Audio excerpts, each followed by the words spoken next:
বন্ধুরা, সপ্তাহের প্রথম দিনের খেলার খবরে আমি মৌসুমী রয়েছি আপনাদের সঙ্গে। শুরু করছি আজকের খেলা আর খেলা। ফুটবলের ডায়েরি নিবেদন করছে সংবাদ প্রতিদিন। জামশেদপুরের বিরুদ্ধে খেলতে নেমেছিল মোহনবাগান সুপার জায়ান্টস। সেই ম্যাচে মেনার্সরা ৩-০ গোলে জয়লাভ করেছে। একটি করে গোল করেছেন Tom Aldred, Liston Colaco, Jamie Maclaren. পাশাপাশি পয়েন্টস টেবিলে মোহনবাগান শীর্ষে উঠে এসেছে। তবে সবথেকে গুরুত্বপূর্ণ বিষয়, দীর্ঘ বিরতির পর মাঠে নেমে আরও একটা ক্লিন শিট অর্জন করল মোহনবাগান। ২৪-২৫ মৌসুমে বিশাল দুর্দান্ত পারফরমেন্স করছেন। এখনো পর্যন্ত মোহনবাগান মোট ৮টি ম্যাচ খেলেছে, এর মধ্যে ৪টি ম্যাচেই তিনি ক্লিন শিট অর্জন করেছেন। জামশেদপুরে এই জয়ের পর পূর্ণ একটি বিতর্ক ফের মাথাচাড়া দিয়ে উঠেছে। বাগান সমর্থকদের একাংশ প্রশ্ন করতে শুরু করেছেন, এমন অভাবনীয় সাফল্যের পরও কেন বিশালকায় জাতীয় ফুটবল দলে সুযোগ দেওয়া হচ্ছে না। আসলে সম্প্রতি মালয়েশিয়ার বিরুদ্ধে ১-১ গোলে ড্র করেছে ভারতীয় ফুটবল দল। এই ম্যাচে গোলরক্ষক হিসেবে গুরপ্রীত সিং সান্ধুর উপরে ভরসা রেখেছিলেন টিম ইন্ডিয়ার হেড কোচ। কিন্তু সেই ম্যাচে গুরপ্রীত এমন একটি শিশুসুলভ ভুল করেন, যে কারণে ভারত এই ম্যাচটা জিততে পারেনি। আগামী ৭ই ডিসেম্বর শনিবার সন্ধ্যায় যোগেশ মাইম হলে কেআরকে প্রোডাকশন আয়োজন করতে চলেছে নাচ, গান, কবিতায় ভরপুর এক সাংস্কৃতিক সন্ধ্যা। সঙ্গে থাকছে ক্রীড়া ও বিনোদন জগতের বিশিষ্ট ব্যক্তিদের বিশেষ সম্মান প্রদান।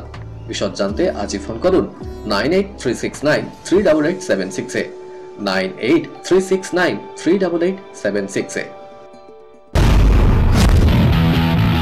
ক্রিকেটের ডায়েরি। শুক্রবার যখন ভারতীয় দল পার্থের অপ্টা স্টেডিয়ামে নামছিল, তখন কতজন ভেবেছিলেন যে ৪ দিন পর ছবিটা এরকম হবে। কিছুদিন আগেই ঘরের মাঠে নিউজিল্যান্ডের কাছে ০-৩ চুনকামের লজ্জা সহ্য করতে হয়েছে ভারতকে। তার মাঝে প্রথম টেস্টে খেলছেন না অধিনায়ক রোহিত শর্মাও, চোটে বাদ পড়েছেন শুভমান গিল। সেই পরিস্থিতিতে অস্ট্রেলিয়ার বিরুদ্ধে এমন একটা মাঠে ভারতকে নামতে হচ্ছে যেখানে অজিরা কোনোদিন হারেনি। পরিস্থিতি পুরোটাই ভারতের বিপক্ষেই ছিল। চাপ বাড়ছিল গৌতম গম্ভীর, বিরাট কোহলির ওপর। ৪ দিন পরেও সমস্ত কিছু উধাও। হাসতে হাসতে মাঠ ছাড়লেন জসপ্রীত বুমরারা। অস্ট্রেলিয়া ঘরের মাঠে তাদের ২৯৫ রানে হারিয়ে সিরিজে এগিয়ে যাওয়ার আনন্দ সাজ করে বসে উপভোগ করলেন প্রথম টেস্টের মাঝেই দলের সঙ্গে যুক্ত রোহিত। ১৯৭৭ সালে মেলবোর্নে ২২২ রানে জিতেছিল ভারত। অস্ট্রেলিয়ার মাঠে রানের নিরিখে এটি ছিল ভারতের সবচেয়ে বড় জয়। দেওয়ালে পিঠ থেকে যাওয়া ভারত, বিধ্বস্ত ভারত যে খোঁচা খাওয়া বাঘের মতোই ভয়ঙ্কর, তা আরও একবার করে দেখালো। প্রাক্তন ভারত অধিনায়ক কিংবদন্তি কপিল দেবের রেকর্ড স্পর্শ করলেন জসপ্রীত বুমরা। পার্থে বর্ডার গাভাস্কার ট্রফির প্রথম টেস্টে ভারত অধিনায়ক বুমরা ৫ উইকেট নেওয়ার সঙ্গে সঙ্গে সেই রেকর্ড স্পর্শ করেছেন। বিশ্ব ক্রিকেটের অন্যতম সেরা ৪টি টেস্ট খেলিয়ে দেশ দক্ষিণ আফ্রিকা, ইংল্যান্ড, নিউজিল্যান্ড এবং অস্ট্রেলিয়ার বিরুদ্ধে কপিল ৭ বার ৫ উইকেট নেওয়ার নজির গড়েছিলেন। এদিন অস্ট্রেলিয়ার বিরুদ্ধে প্রথম ইনিংসে ৩০ রানে ৫ উইকেট নেওয়ার ফলে বুমরাও এই ৪টি দেশের বিরুদ্ধে ৭ বার ৫ উইকেট নিলেন। এছাড়া টেস্টে ১১ বার ৫ উইকেট নেওয়ার ক্ষেত্রে এদিন নজির গড়েছেন বুমরা। কপিল এই নজির গড়েছিলেন ৬২ ইনিংসে, আর বুমরা তা স্পর্শ করতে নিলেন মাত্র ৫১ ইনিংস। শেষ পর্যন্ত ভারতের কথাই মেনে নিল পাকিস্তান। এশিয়া কাপের মতো এবার ভারতের আপত্তিতে চ্যাম্পিয়ন্স ট্রফির আসরও এককভাবে আয়োজনের সুযোগ হারাতে চলেছে তারা, কারণ হাইব্রিড মডেলেই হবে টুর্নামেন্টটা। পাকিস্তান সফরে যেতে ভারত অস্বীকৃত জানানোর পর জটিলতা শুরু হয়। এই নিয়ে পাকিস্তানও নিজেদের সিদ্ধান্তে অনড় থাকে। তবে আইসিসি দুই বোর্ডের সঙ্গে আলোচনা শেষে হাইব্রিড মডেল রাজি করায়। ভারত তাদের গ্রুপ পর্বের সমস্ত ম্যাচ খেলবে দুবাইতে। টিম ইন্ডিয়া সেমিফাইনাল ও ফাইনালে উঠলে সেটাও হবে দুবাই, বাকি সমস্ত ম্যাচই হবে পাকিস্তানে। রেকর্ড ভেঙে চুরমার আইপিএল এর নিলামে বিদেশিদের টেক্কা দিয়ে বাজিমাত ভারতীয়দের। এদিনের সবচেয়ে দামি ১০ ক্রিকেটারের মধ্যে প্রথম ৩ জনই ভারতীয়। আইপিএল এর ইতিহাসে যা দেখা গিয়েছে এর আগে শুধু দুবার, ২০১১ এবং ২২ সালে। এর মধ্যে ২ ভারতীয় তারকা ঋষভ পান্ত আর শ্রেয়াস আয়ারের জন্য হাত উপর করতে কার্পণ্য করেনি ফ্র্যাঞ্চাইজিরা। দুজনে ভেঙে দিলেন এতদিনের সর্বোচ্চ ২৪,৭৫,০০,০০০ দর, যা গত বছরের নিলামে মিচেল স্টার্ক পেয়েছিলেন। ঋষভের দর সর্বকালের সব নজির ছাপিয়ে গিয়েছে। ২৭ কোটি টাকায় নজিরের মুকুটে মাথায় লখনৌ সুপার জায়ান্টসের নতুন নবাব। এদিন নিলামে উপস্থিত ছিলেন ঋষভের পুরনো দল দিল্লি ক্যাপিটালসের ডিরেক্টর সৌরভ গাঙ্গুলি। পিছিয়ে ছিলেন না এবার কেকেআর চ্যাম্পিয়ন করা অধিনায়ক শ্রেয়াস আয়ারও। মুম্বাই তারকাকে ২৬,৭৫,০০,০০০ টাকায় কিনে নিয়েছে প্রীতি জিন্টার পাঞ্জাব কিংস। তবে সবচেয়ে বড় চমকটা বোধহয় অপেক্ষা করছিল ভেঙ্কটেশ আয়ারের নাম নিলামে ওঠার পরে, যার ন্যূনতম দর ছিল ২ কোটি টাকা। তার জন্য তুমুল লড়াই চলল কলকাতা, লখনৌ আর আরসিবির মধ্যে। শেষ পর্যন্ত ২৩,৭৫,০০,০০০ টাকায় নাইটরা কিনল ভেঙ্কটেশকে। এই দিনে তৃতীয় সর্বোচ্চ দর পেয়েছেন তিনি। মার্কিন ক্রিকেটারদের দিয়ে শুরু হয়েছিল প্রথম দিনের নিলাম। প্রথমেই ওঠে হরদীপ সিং এর নাম। তার জন্য ছাপাতে যে আগেভাগে পাঞ্জাব ঠিক করে রেখেছিল, তা পাঞ্জাবের নতুন কোচ রিকি পন্টিং এর কথাতেই স্পষ্ট ছিল। শেষ পর্যন্ত রাইট টু ম্যাচ কার্ড ব্যবহার করে তাকে ১৮ কোটি টাকায় কিনে নেয় পাঞ্জাব। আগামী বছর আইপিএল শুরু হবে ১৪ই মার্চ থেকে, ফাইনাল হবে ২৫শে মে। শুধু তাই নয়, ২০২৬ এবং ২০২৭ সালেও আইপিএল শুরু এবং ফাইনালের দিন জানা গিয়েছে।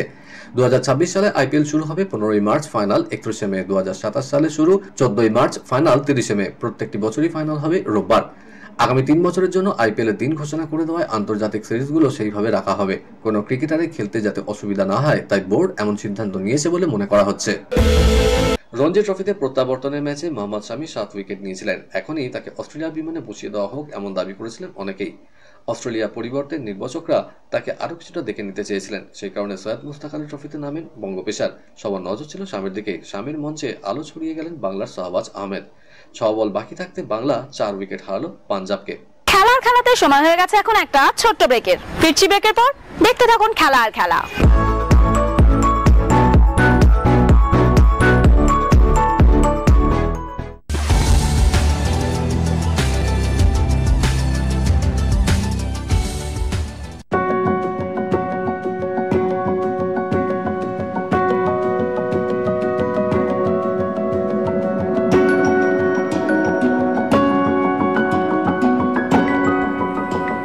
নিউজ মিডিয়া প্রযোজিত সাপ্তাহিক বিনোদনমূলক অনুষ্ঠান বিনোদন.com দেখুন প্রতি শনিবার ঠিক রাত 10:25 আপনাদের প্রিয় চ্যানেল ভিশনে।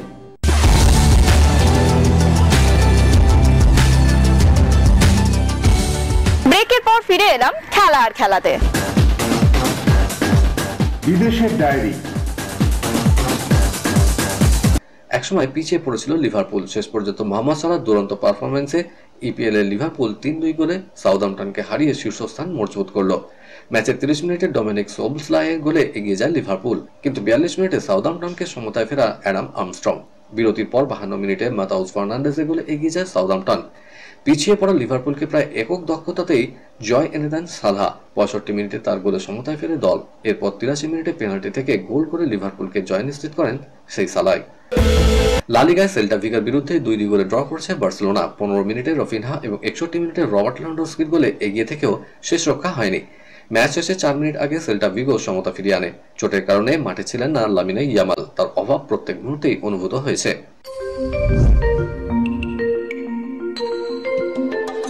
সিঙ্গাপুরে শুরু হয়ে গেল বিশ্ব দাবা চ্যাম্পিয়নশিপের খেতাবি যুদ্ধ। 138 বছরের ইতিহাসে এই প্রথম এশিয়ার 2 দাবারও মুখোমুখি বিশ্ব চ্যাম্পিয়ন হওয়ার লড়াইয়ে। গতবারের চ্যাম্পিয়ন চীনের ডিং লিরেনকে চ্যালেঞ্জ জানাবেন ভারতের ডি গুকেশ। সাম্প্রতিক ফর্মের কথা ধরলে লিরেনের থেকে অনেকটাই এগিয়ে আছেন ভারতীয় গ্র্যান্ডমাস্টার। দাবার দুনিয়ায় 3 কিংবদন্তি Garry Kasparov, Viswanathan Anand, Magnus কার্লসেনের favourite হিসেবে এগিয়ে রেখেছেন গুকেশকেই। কিন্তু অভিজ্ঞতা রেখে লিরেন যে বিশ্ব দাবার আসরে ঘুরে দাঁড়াতেই পারেন সেটাও মনে করিয়ে দিয়েছেন আনন্দরা। তাই বাড়তি সতর্ক থাকতে হবে গুকেশকে। কলকাতা নাইট রাইডার্স দলের হয়ে কে ওপেন করবেন তা নিয়ে ইতিমধ্যে যথেষ্ট জল্পনা ছিলই। সেই জল্পনা কিছুটা হলেও যেন অবসান হলো। দক্ষিণ আফ্রিকার তারকা ক্রিকেটার কুইন্টন ডিকক নাইট ব্রিগেডের নাম লিখিয়েছেন। পঞ্চম সেটে নাম উঠেছিল কুইন্টন ডিককের। তার বেস প্রাইস ছিল 2 কোটি টাকা। শেষ পর্যন্ত 3,60,00,000 টাকায় তাকে দলে টানলো কেকেআর ব্রিগেড। গত মৌসুমে কুইন্টন ডিকক লখনৌ সুপার জায়ান্টসের হয়ে খেলেছেন। 19 ম্যাচে তিনি মোট 250 রান করেছেন। স্ট্রাইক রেট ছিল 134.41। 3টে হাফ সেঞ্চুরি করলেও কোনো শতরান তিনি করতে পারেননি। রয়েছে আরো চমক। আফগানিস্তানের ক্রিকেটার রহমানুল্লাহ গুরবাজকেও তারা দলে নিয়েছে। গুরবাজের বেস প্রাইস ছিল 2 কোটি টাকা। কলকাতা ছাড়া অন্য কোনো দল তার জন্য বিট করেনি। সেক্ষেত্রে আফগান উইকেট কিপার ব্যাটারকে দলে নিতে খুব একটা অসুবিধা হয়নি কলকাতার। তার নতুন কোচের নাম ঘোষণা করে টেনিস দুনিয়াকে চমকে দিলেন নোভাক জোকোভিচ। সমাজ মাধ্যমে 24 গ্র্যান্ড স্ল্যামের মালিক ঘোষণা করেন তার নতুন কোচের নাম অ্যান্ডি মারে। তিনি জানিয়েছেন, আমার এক সময়কার প্রতিদ্বন্দ্বী এখন আমার নতুন কোচ। ঘোষণাটা করতে দারুণ উত্তেজনা অনুভব করছি। অগস্টে টেনিস থেকে অবসর নেন তিনি। গ্র্যান্ড স্ল্যাম এবং দুবারের অলিম্পিক্সে সোনাজয়ী এই ব্রিটিশ তারকা। আজ এএফসি চ্যাম্পিয়ন্স লিগে আল নাসের খেলবে আল গারফার বিরুদ্ধে। তার আগে পর্তুগিজ তারকা ক্রিস্টিয়ানো রোনাল্ডো বলেছেন, এই ম্যাচের জন্য আমি তৈরি। আল নাসেরকে এশিয়ার সেরা ক্লাবের সম্মান তুলে দিতে চাই। এই মুহূর্তে সেটাই আমার মূল লক্ষ্য। মাঠে নেমে নিজের সেরা ফুটবল উপহার দিতে হবে। কলকাতার ডায়েরি নিবেদন করছে গুড এজ হসপিটাল। কলকাতা লিগের ভবিষ্যৎ কি তা জানা যাবে আগামীকাল। চ্যাম্পিয়নশিপে এখনো ইস্ট বেঙ্গল, ডায়মন্ড হারবার এফসি, ভবানীপুর ও মোহামেডানের খেলা বাকি রয়েছে। সেই বাকি ম্যাচগুলো এবার আয়োজন করতে চায় আইএফএ। আইএফএ এই 4 ক্লাবের বৈঠককে ডেকেছে। 4 ক্লাবের সঙ্গে কথা বলার পর বাকি ম্যাচের সূচি তৈরি করবে তারা। এখনো লিগ জয়ের দৌড়ে সমানভাবে রয়েছে ইস্ট বেঙ্গল ও ডায়মন্ড হারবার এফসি। সন্তোষ ট্রফির প্রাথমিক রাউন্ডে খেলা থাকার জন্য গত কয়েক সপ্তাহে ঘরোয়া লিগের খেলা দেয়নি রাজ্য ফুটবল সংস্থা। সন্তোষ ট্রফির প্রাথমিক পর্বের খেলা হয়ে যাওয়ার পর এবার লিগে শেষ করার জন্য বৈঠকে ডাকছে আইএফএ। তবে দীর্ঘদিন পরে ফের লিগ শুরু করতে যথেষ্ট বেগ পেতে হতে পারে আইএফএ-কে। ইতিমধ্যেই কোচ কিভু ভিকুনা ডায়মন্ড হারবার ফুটবলারদের ছুটি দিয়ে দেশে ফিরে গিয়েছেন। তিনি ফিরবেন আগামী মাসের প্রথম সপ্তাহে। মোহনবাগান তাঁবুতে ক্লাবের মার্চেন্ডাইজের জন্য তৈরি করা অস্থায়ী কিয়স্ক ভেঙে দিয়েছিলেন সেনাবাহিনীর এক কর্তা। সেই ভাঙচুরের পর ক্লাব সচিব দেবাশিস দত্ত জানিয়েছিলেন কলকাতায় ফিরে তিনি সেনাবাহিনী কর্তাদের সঙ্গে বসবেন। এদিন বিকেলে তিনি জানিয়েছেন ঘটনা ঘটার দিনই সেনা আধিকারিকদের সঙ্গে তার কথা বিস্তারিত হয়েছে। মোহনবাগান সচিবের দাবি, সেনা ওপর মহল থেকে কিয়স্কটি ভাঙার নির্দেশ ছিল না, যিনি ভেঙেছেন তিনি নিজের দায়িত্বে ভেঙেছেন।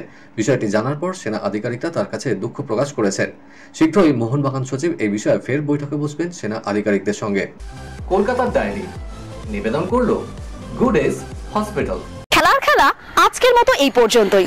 আবার দেখা হবে আগামীকাল ঠিক এই সময় এই চ্যানেলে। টাটা।